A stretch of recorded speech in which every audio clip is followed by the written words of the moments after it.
And welcome back to Europa with me, 54 Bear, where we are doing a brutal start. Last time we put in the logic for the weather network, the weather station. Power low. Oh, strictly speaking, the weather station is on the network, so yeah, you could call it the weather network. Anyways, yes, we are reading the next storm event, and when that is a non-zero value, the flashing lights will light up and we'll get a countdown here. Only helps us when we are in the base. Not much I can do about that. I have printed a beacon because I'm fed up with going out and forgetting to put a battery in this thing, or putting a battery in and forgetting to turn it on. So we are going to automate that. We have the beacon, we have a couple of logic IOs, and we have a sensor. We are reasonably fed and watered. Air and, well, the waste tank could do with being emptied, but yeah, we should be good. So we'll close and lock the helmet, close the door, and whilst I think about it, I will empty the waste canister. Alright, we are at 0.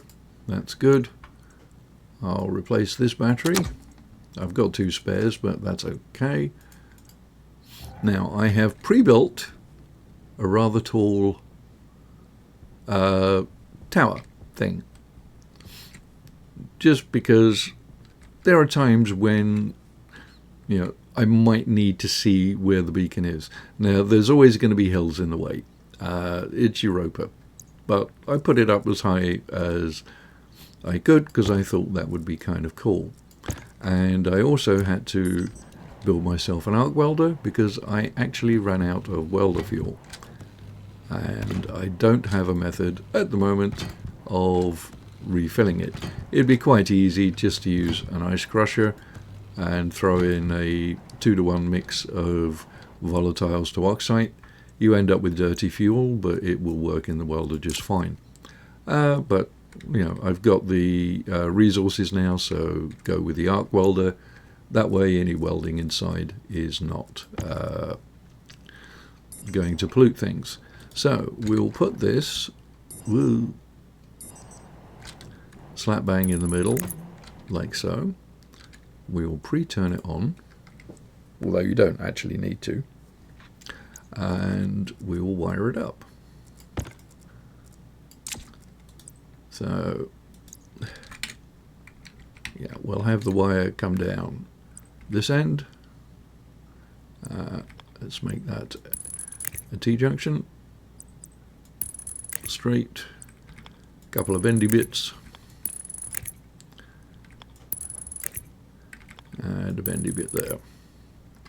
Right, I'll swap to a full stack because this always annoys me.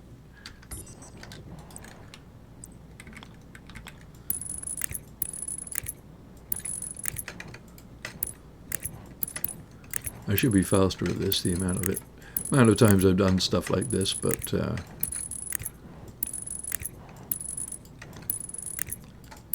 old guy problems, I guess, with dexterity failing.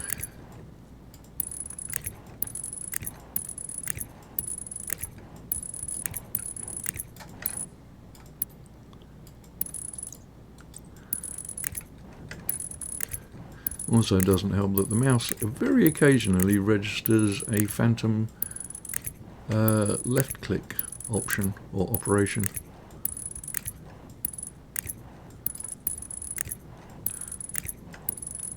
I may actually run out of cable. Right, let's see. So I've got power from here, so running that along there should be okay. But yeah, I am almost certainly going to be running out of power here. Right, let's put that one there. Do the join for it.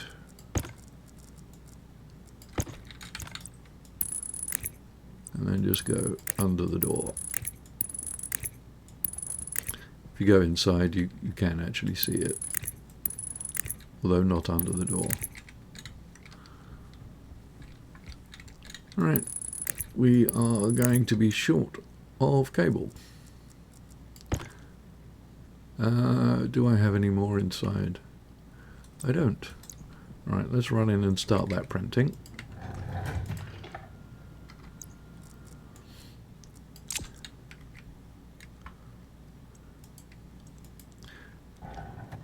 The amount of cable you need on a base, there's actually a mathematical formula for it, and the formula is n plus 1.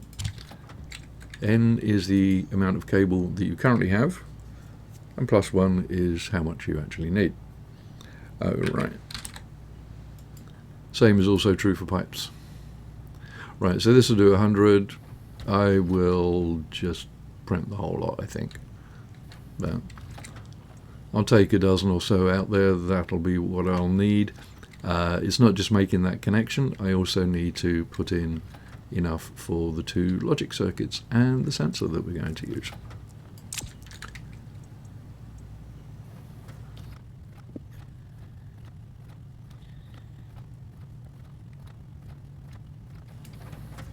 Okay, I think that'll be enough for what we need.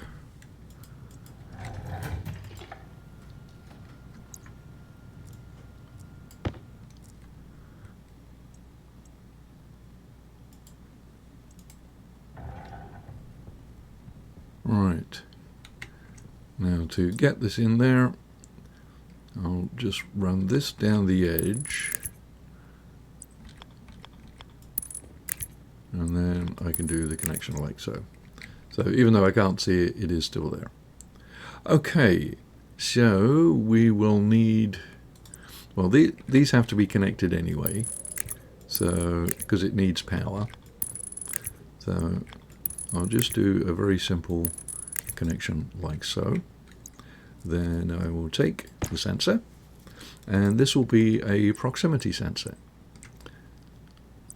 Now, a proximity sensor is cool because it lets you access certain things, or not access certain things, but you can specify what the radius of its operation is. Now, I don't know if the radius is a circle or an approximation of a circle, or whether it's like a square. I don't know, but we'll figure it out. Or actually, no, we won't. We'll just set it to a value and see that it is good enough. Right, so this logic reader, how do I want to do this? Because I want a reader and a writer.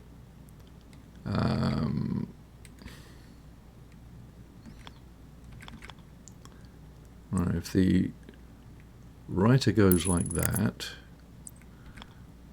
the reader can go like that, and then the sensor can actually come down one.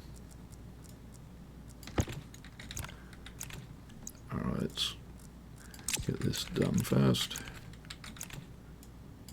And I don't have enough juice in the battery. No matter.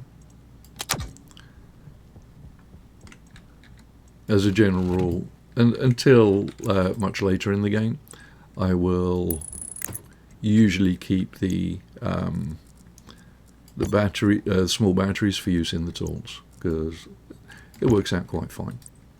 Right, so that's all that needs to see. That needs that, and this needs that, and thus. Alright, so the logic writer will see everything unless I just temporarily remove a cable and set switching. Right, now this I will set to a radius of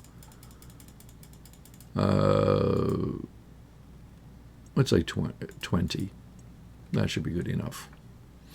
And this will read the proximity sensor, and it will read its setting. Now, of course, until it's powered up, it won't actually read anything, just show us what it's reading. Input will be obviously the reader, and the output will be the beacon. That's the only thing it can see, and we will have that turned on. And that's all we need. Connect this back to here. Turn these back on. Right, so this is reading a value. Actually, no, this is not right. This is not right. We don't want to read setting. We want to read activate.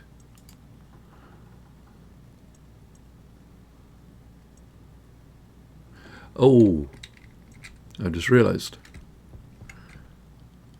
Yes, this will only tell us when it's on. We want it to actually be reversed, which means we have to get a little bit funky. There is a,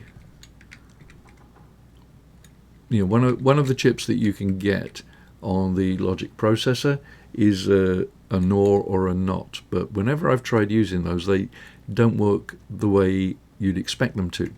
Instead of like taking a value and reversing it, where you think it will return a 0 or a 1, it ends up returning like a -2 or something. Apparently it makes sense with bitwise operations or something like that. It's an area of programming and math that I never fully got into. So we will need to do a little bit more. That sounded like a creaking pipe.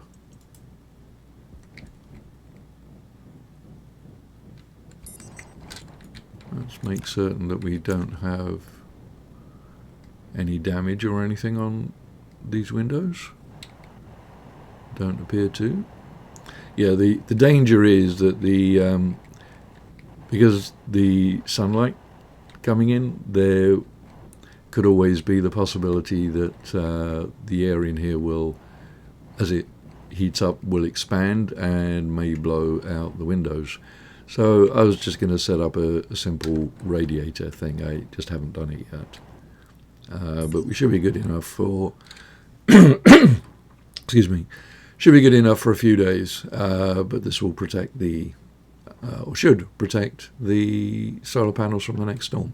Anyway, Power low. I am doing the squirrel thing, so we will need a couple more chips.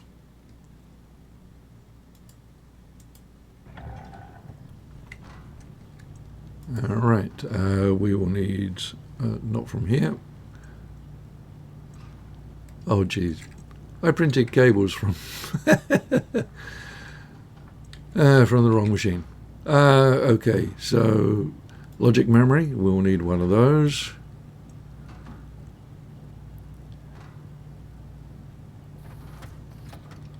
And we will want a logic processor.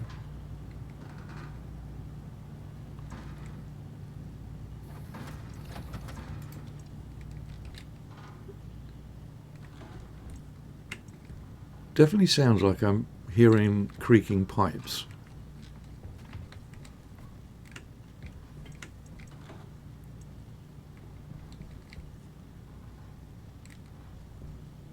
Very faint, not very loud, so there's nothing around here that should be anywhere close to breaking capacity.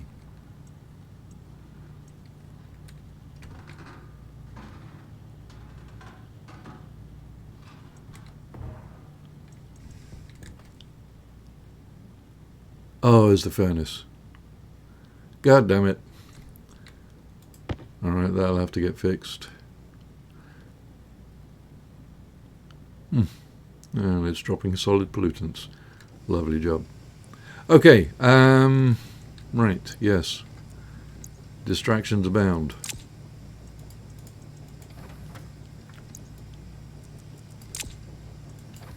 And that should have a bunch more. Well, only 7. Didn't I get it to print like 100 of them?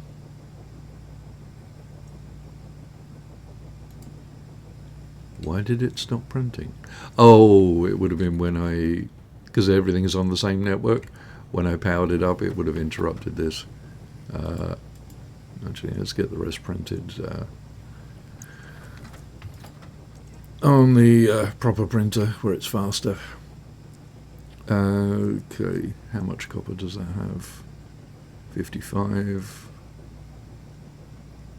That's 35. Oh, we'll just print all of them from here.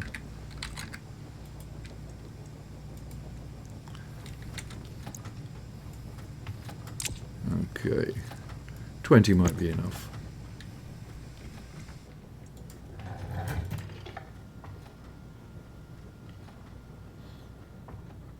Right, the reason why we're having to do these shenanigans, let's fix this first. The reason why we're having to do these shenanigans with the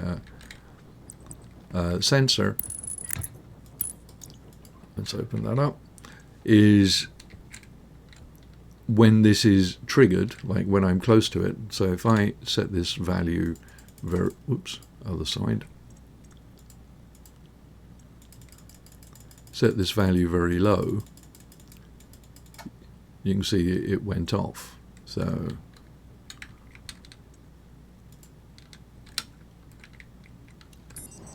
I wonder if it's actually meters rather than blocks. I always thought it was blocks. Yeah, it must be meters. Right, so we'll set it to 10 or so. As you move further away, I won't actually tell from here because it's a little too dark. Let's make it say 7. You should see it go grey as it turns off, like so. So what we want to do is set it to a value so that when you are far enough away from the base, that will go out, but when it goes out, it will turn something on. At the moment, the way it's set is it will only work when you're close to it, which is kind of the opposite of what we want. All right. So I will have to redo all of this cabling. Join me in a moment. And a short while later, we are back. I have retweaked the positions of things, and I believe this will work. So I haven't actually powered it on yet to test it, but we should be good. So got this set to 7 just as a test. This logic reader is reading the input from that, and it is reading whether it's activated or not. Then this compare unit is looking at a memory, which we have set to 1. That's the only thing that this can see. And here, again, it's the only thing it can compare it to. And it's looking to see whether this is not equal to 1. So when it is not equal to 1, this unit will return a 1.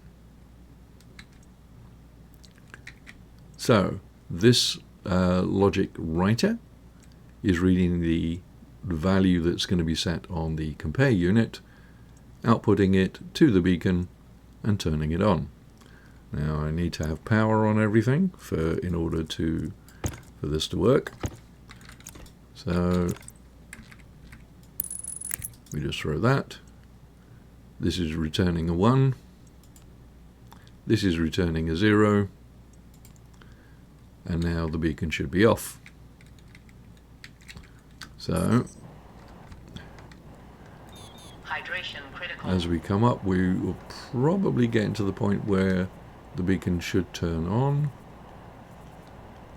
I can't remember what I set the thing to. Alright, well that's not the right value, whatever it is.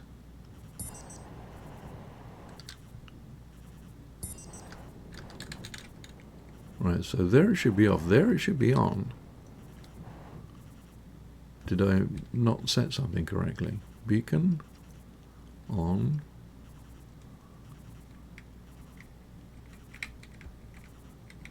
Alright, let's set it to a much smaller value.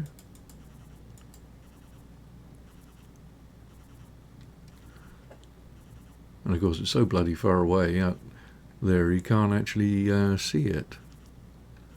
So it should work on altitude as well.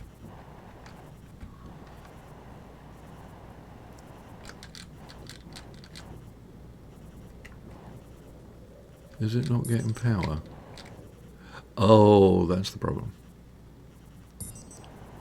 Yeah, I hadn't finished the wiring. Alright, so right now all that's travelling on this section of line is data. There is no power. I need to make another quick change. So this is the closest place. Well, put it like that. Like that. Okay, so that should be turning it on. So let's set this to a radius of 20. So right now the beacon should be off. And as we get further away, the beacon should come on. And there it is. As we get closer, we get within the range. Now the beacon turns off. So anywhere, I'm not certain what the actual value should be, but anywhere in and around the base, the beacon should be off. When we're far enough away, it will turn on. So the beacon uses a fair amount of power, so it's worth the expense of 3 chips, 30 watts, to get that taken care of.